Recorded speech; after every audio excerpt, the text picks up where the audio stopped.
What is up, fantasy endgame community? Thanks for joining us again. My name is Pierre, here to help you with fantasy baseball waiver wire. This time heading into week 3. Can you believe it? We're already that far into the season, but it's a marathon, not a sprint. So a reminder, I'm going to try to give you some picks of players that can stick with you more than just a week, hopefully. Not streamers purely, but some players that could help you over the long haul.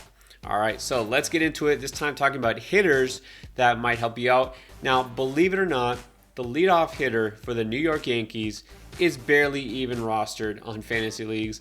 I'm not quite sure why. I'm talking about Aaron Hicks. Only 5% of rosters on Yahoo leagues have Aaron Hicks on them. We know that he's got a pedigree. This is a player that's been around a while, right? He's got the tools. This is someone who's got some power, got pretty good speed, and he's good defensively. He kind of does it all. Why is everyone ignoring him? Well, he always has a hard time just staying on the field. This is a guy, multiple injuries, not guaranteed to have his spot in the everyday lineup, and he's already taken a couple days off. Yeah, they're going to manage him a little bit, but again, this is someone who's not ancient. He can help you out in multiple categories. So he's got already a homer, a steal, right? He'll drive in some runs, even at the top of the order, but you know that he's going to score a lot with guys like Aaron Judge, Giancarlo Stanton hitting behind him.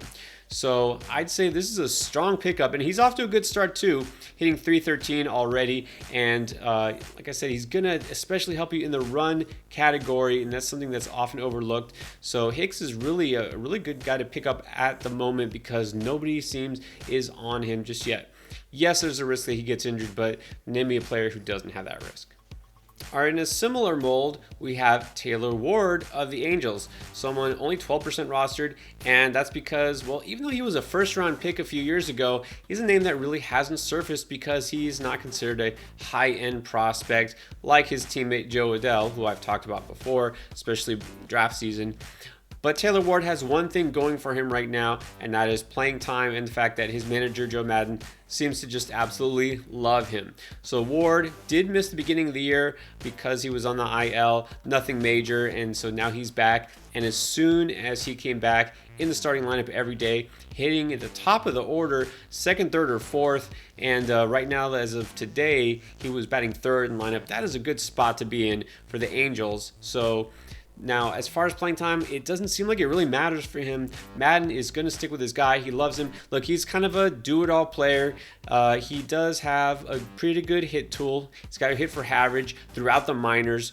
Not going to really wow you in terms of power or speed, right? This is not somebody who I could say is going to get you 20 steals, maybe 20 homers, but again, you're pushing it because he's not a power hitter. So he's kind of a better real-life player than fantasy in a lot of senses, but he can help you. Again, you want a guy who can hit for average, you want a guy who can get you some decent run and RBI production, and in that spot in the lineup for the Angels, which is a pretty good offense, definitely worth picking up, especially if you know he's going to get consistent playing time. That said, let me talk about my next pick, and that is Joe Adell. Now, I really like Joe Adell. He was one of my potential breakout outfielders this season. A guy who I was drafting a lot of. We already know he's got the tools. He's got that mammoth power. We've already seen it in action, and he's got the speed. So here's the thing. He just needs to make consistent contact, not strike out so much. He's coming around, right? It was a slow start the very first week of the season, not looking good, right? Looking like he maybe even took a step back from the growth he made last year. But he's coming around, right? Went 3 for 5 the other day against Houston. He's still in the lineup. And Mike Trout, fortunately for him, Mike Trout is out. He should be coming back pretty soon. But then you see guys like Joe Adell, and actually like Brandon Marsh too. I like this whole Angels outfield aside from Trout. Joe Adell obviously has the highest ceiling. And the good thing is for a guy, especially like Adell, with his speed, so far the Angels are leading the majors in stolen base attempts per game. Again, it's early, but the fact that they are running at will, that is a good sign for him because that's part of his game. So I'd like to see him moved up in the order. I don't know if it's going to happen, but the good thing is at least he's getting on base. So don't give up on Adell. He might not be available in your league, but if he is, absolutely worth a roster spot. All right, sticking in the outfield one more time, let's talk about Tommy Pham. Might not know, but Tommy Pham is now in Cincinnati. Well, thing is, Cincinnati riddled with injuries these days. Tommy Pham has been moved up to number 3 in the batting order. That's actually a good spot for him anyways. This is a talented player. We know he does have that power speed combo that you like, he is a guy who has and could, again, get you a 2020 season. Somebody who has the potential to hit for power and speed. Also cross the plate a lot if Joey Votto has anything close to a season like he did last year. So Pham off to a terrible start this year, so a lot of people kind of fell off him. He was kind of more of a sleeper. He's a guy who also, a lot like Aaron Hicks, that guy I mentioned earlier, has had some success, but also has had a lot of injuries as of late. So Pham, maybe we've seen the best he has to offer, but don't give up on him in fantasy because he can help you in those categories. He is hitting third. I think that will stick. This is a guy, again, started out 0 for 16, so he's been dropped in a lot of leagues. This is the time to scoop him up. He actually had homers in back-to-back games and is somebody who I think could really start to come on as the season progresses. So again, just because a guy does start slow, don't be too scared off of him. We know what he can do. We know what he's capable of, and he plays in a great home park. We know that in Cincinnati. So once this offense gets going and guys like Jonathan India start to come back into the lineup, I think we'll see Pham's production go up. So if you're looking for power off the waiver wire, look no further than Patrick Wisdon. Remember him? So last year when the Cubs had their fire sale, they traded away guys like Anthony Rizzo and Chris Bryant, which is kind of a long overdue reboot for that franchise. That opened up playing time for guys like Frank Schwindel and Patrick Wisdon. So Wisdon is a guy who always had a pretty good power tool, but kind of never really broke through the Rangers. He couldn't make consistent contact. I can't say he's still doing that, but he is showing that he's got the power. Last year, in really only just over half a season's worth of at-bats, 375 plate appearances, actually 28 home runs and drove in over 60 runs. That's pretty good. Now, the downside to that is he struck out 153 times. That's kind of a lot.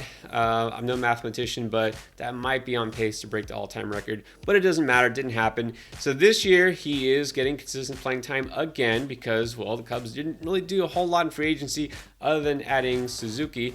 But Wisdon is going to have a chance to hold down the hot corner. He also qualifies first base and outfield, so it's nice to have that positional flexibility. So far, pretty good. 2 home runs, 10 RBIs. He's still kind of a sneaky source of power numbers. The batting average, I can't promise you it'll be too great, but he isn't a total batting average sink. He's not, kind of like Gallo in his prime or non-prime where he's getting you barely over 200. So I don't think it's going to hurt you that much. If you're looking for power and Wisdom's out there, go ahead and grab him.